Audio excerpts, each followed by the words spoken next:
बटेंगे तो कटेंगे। सीएम योगी आदित्यनाथ के नारे बटेंगे तो कटेंगे का चंद्रशेखर रावण ने दिया है जवाब। कही है ऐसी बात जो रातों रात हो गई है वायरल। उपचुनाव में रावण 5 सीटों पर करने वाले हैं खेल। क्या दोबारा अखिलेश से हो गई है डील? जी हां, आजाद समाज पार्टी प्रमुख और सांसद चंद्रशेखर आजाद रावण बीते रोज कानपुर में थे। यहां सेंट्रल स्टेशन पर उन्होंने पत्रकारों से बातचीत के दौरान भाजपा के बटेंगे तो कटेंगे और सपा के जुड़ेंगे तो जीतेंगे नारे को लेकर कहा कि उनकी पार्टी और उनका इस मामले में कहना है कि पढ़ेंगे तो बढ़ेंगे और लोगों को जागरूक करेंगे। उन्होंने कहा कि बाबा साहब भीमराव अंबेडकर का भी यही मानना था और कहना था कि शिक्षित बनो और आगे बढ़ो। मैं तो उस पर बात रख चुका हूँ कि पढ़ेंगे तो आगे बढ़ेंगे। डॉक्टर बाबा साहब अम्बेडकर ने कहा था शिक्षित बनो, संगठित रहो, संघर्ष करो।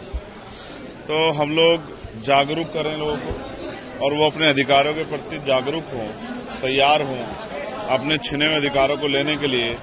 उसके जरिए जो है उनका जो जीवन है वो आत्मसम्मान का हो, अधिकारों का हो। तो हमने जो नारा दिया है वो यही है कि पढ़ेंगे तो आगे बढ़ेंगे और साथ साथ चलेंगे।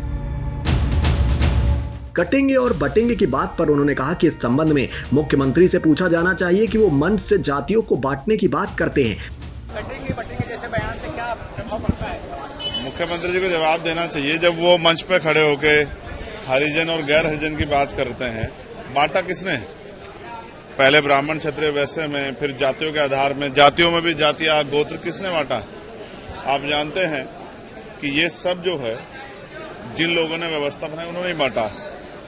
बटे हैं सच में। अब जब इस व्यवस्था कैसे तो भी कटते थे, तो भी मरते थे, तो भी बिना अधिकार के रहते, तब भी जुल्म सहते थे, अभी भी सह रहे हैं। तो मुख्यमंत्री शायद जो है उनको एक ही लालसा है कि उनकी राजनीतिक जो है चीजें आगे बढ़ती रहें, उनकी पार्टी आगे बढ़ती है। उनको ना समाज से, ना प्रदेश से, ना देश से कोई लेना देना नहीं है कि उनके बयान का क्या असर समाज पर होगा। सिसामऊ चुनाव को लेकर उन्होंने कहा कि वो किसी पार्टी का समर्थन नहीं कर रहे हैं, लेकिन जिनके साथ जुल्म हो रहा है उसके साथ हैं। इसे देखते हुए जनता को तय करना चाहिए कि वो किसके साथ हैं। सर, एक जब सिसामऊ विधानसभा में आपके प्रत्याशी ने पर्चा दाखिल किया था, लेकिन उनको इस तक नहीं बुलाया गया, क्या साजिश इसके पीछे? देखिए, मैं ये समझता हूं कि जिस तरह का टिकट डिस्ट्रीब्यूशन हुआ था, भाजपा के लोगों ने डर के षड्यंत्र करके हमारे प्रत्याशी का पर्चा कैंसिल कराया। हम इन चीजों से डरने वाले नहीं। जिन सीटों में हमारे प्रत्याशी लड़ रहे हैं बेहद दमदारी से लड़ रहे हैं। मेरा विश्वास है कि आजाद समाज पार्टी का प्रतिनिधित्व इस बार विधानसभा में जाएगा। चंद्रशेखर ने कहा कि किसी साजिश की वजह से उनके प्रत्याशी का पर्चा निरस्त कर दिया गया है, लेकिन जहां जहां भी उनकी पार्टी चुनाव लड़ रही है इस बार उनका विधायक जरूर चुनकर आएगा। क्या कुछ कहा चंद्रशेखर आजाद रावण ने, अब वो आपको सुनाते हैं। मैं तो उस पर बात रख चुका हूं कि पढ़ेंगे तो आगे बढ़ेंगे। डॉक्टर बाबा साहब अम्बेडकर ने कहा था शिक्षित बनो, संगठित रहो, संघर्ष करो।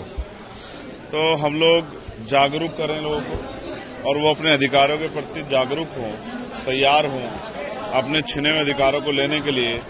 उसके जरिए जो है उनका जो जीवन है वो आत्मसम्मान का हो, अधिकारों का हो।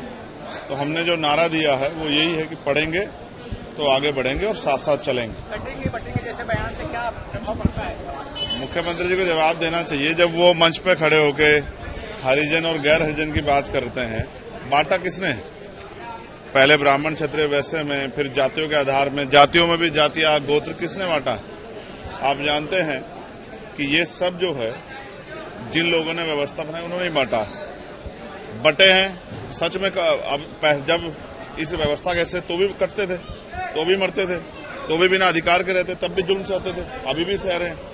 तो मुख्यमंत्री शायद जो है उनको एक ही लालसा है कि उनकी राजनीतिक जो है चीजें आगे बढ़ती रहें, उनकी पार्टी आगे बढ़ती है। उनको ना समाज से, ना प्रदेश से, ना देश से कोई लेना देना नहीं है कि उनके बयान का क्या असर समाज पर होगा। सर, एक जब सिसामऊ विधानसभा में आपके प्रत्याशी ने पर्चा दाखिल किया था, लेकिन उनको इस तक नहीं बुलाया गया, क्या साजिश इसके पीछे? देखिए, मैं ये समझता हूं कि जिस तरह का टिकट डिस्ट्रीब्यूशन हुआ था, भाजपा के लोगों ने डर के षड्यंत्र करके हमारे प्रत्याशी का पर्चा कैंसिल कराया। हम इन चीजों से डरने वाले नहीं। जिन सीटों में हमारे प्रत्याशी लड़ रहे हैं बेहद दमदारी से लड़ रहे हैं। मेरा विश्वास है कि आजाद समाज पार्टी का प्रतिनिधित्व इस बार विधानसभा में जाएगा।